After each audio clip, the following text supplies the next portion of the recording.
Ethan Ward had never been a man who feared numbers. To him, numbers were predictable, obedient, almost comforting. They never lied. People did. And that belief had carried him from small-town Colorado to a corner office on the 37th floor of one of Chicago's most respected financial firms, Hallberg and Stein. But the morning everything changed began deceptively normal. Fog drifted across the river. Traffic hummed below. Ethan sipped his coffee, reviewing the quarterly projections on his tablet during the elevator ride. He didn't sense anything unusual. Not yet. When he stepped onto the trading floor, he felt it immediately. An unnatural stillness. Dozens of analysts stood frozen, staring at their screens. Conversations were muted and sharp. Someone glanced at him, then quickly looked away. Ethan's stomach tightened. He walked to his desk. His assistant, Maya, approached, pale and trembling. "Ethan, the merger numbers came in. Something's wrong." Before he could respond, two security officers appeared. The room fell silent. Ethan's pulse hammered as they escorted him to the executive conference room with stiff, unreadable expressions. Inside, the partners were waiting. Their faces were grim, their suits immaculate, their anger barely contained. On the massive projection screen behind them flashed the headline from a major financial outlet. Hallberg and Stein faces catastrophic loss after Ward-approved merger fails. Ethan's breath caught. The partners explained quickly, sharply. Millions lost, hidden liabilities revealed, investors panicking, regulators requesting documents, and Ethan's signature on the approval. He felt the room shrink around him. A decade of loyalty, dedication, and sleepless nights, now reduced to a single accusation.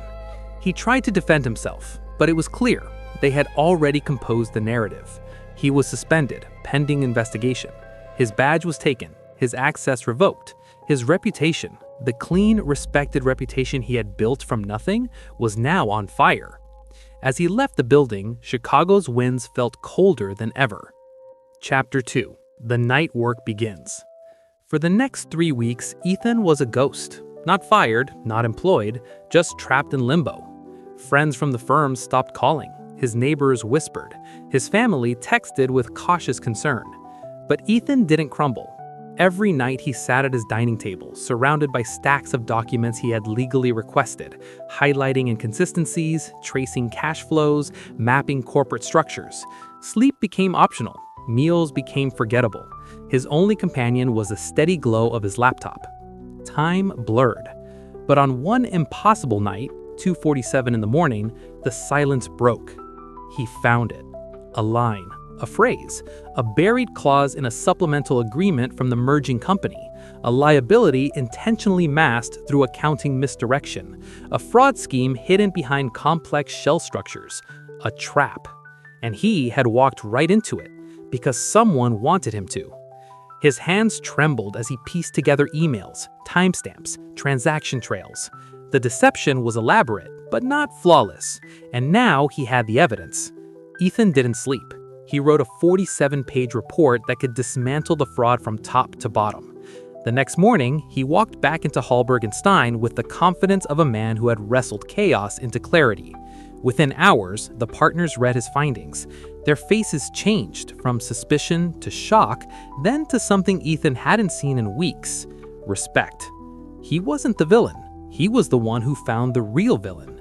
His suspension was lifted, his name was publicly cleared, and they appointed him to lead the recovery task force. For a brief moment, it felt like the sun had returned, but fate wasn't done testing him. Chapter 3. The Financial Storm. Ethan built a recovery plan that was razor-sharp. Asset restructuring, risk redistribution, investor reassurances. For a month, the numbers stabilized, investors regained hope. The partners celebrated the firm's resilience. Then, unexpectedly, the global market shifted. A geopolitical conflict overseas triggered a chain reaction. Commodity prices fluctuated wildly. Foreign markets crashed. Domestic investors rushed to liquidate their holdings, and Ethan's carefully reconstructed recovery plan was suddenly under siege. He spent hours reviewing models, adjusting variables, recalculating forecasts, but every projection grew worse.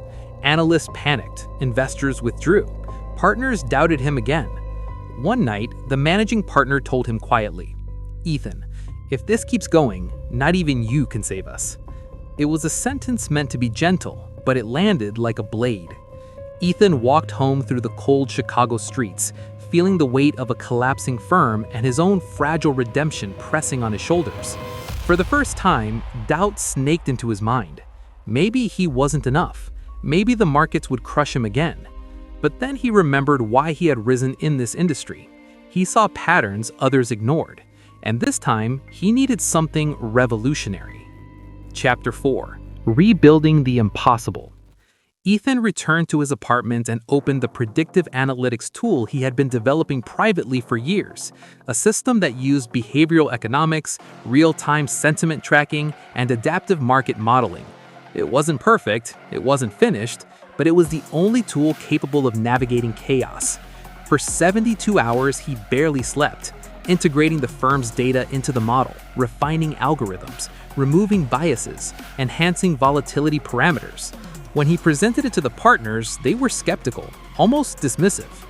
"You want us," one partner sighed, "to trust our future to an untested algorithm?" "No," Ethan said, "I want you to trust me." Silence. Finally, they gave him a small investor group to pilot the model with, almost like a test of faith. Weeks passed. The model began outperforming traditional forecasts. It identified emerging opportunities in undervalued assets, while predicting downturns before they hit. What began as a pilot became the backbone of a new strategy. Investors returned, profits recovered, confidence surged, and the firm wasn't just stabilizing, it was outperforming competitors who were still blind to the market's volatile rhythm. The partners invited Ethan to the top floor office for a meeting unlike he had attended before.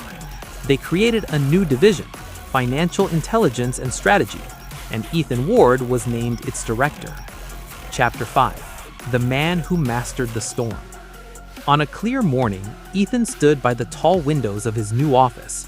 Chicago stretched before him, alive, complex, unpredictable, just like the markets he had fought and survived.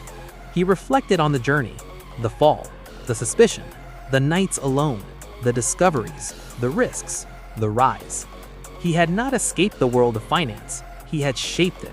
He had bent it back into order when it tried to break him. And he knew something now that he wished he had known from the beginning. Sometimes, life pushes you to the edge to show you how far you can climb. Ethan Ward, once blamed for the firm's darkest hour, had become the architect of its brightest future. He didn't fear numbers anymore. Numbers feared him.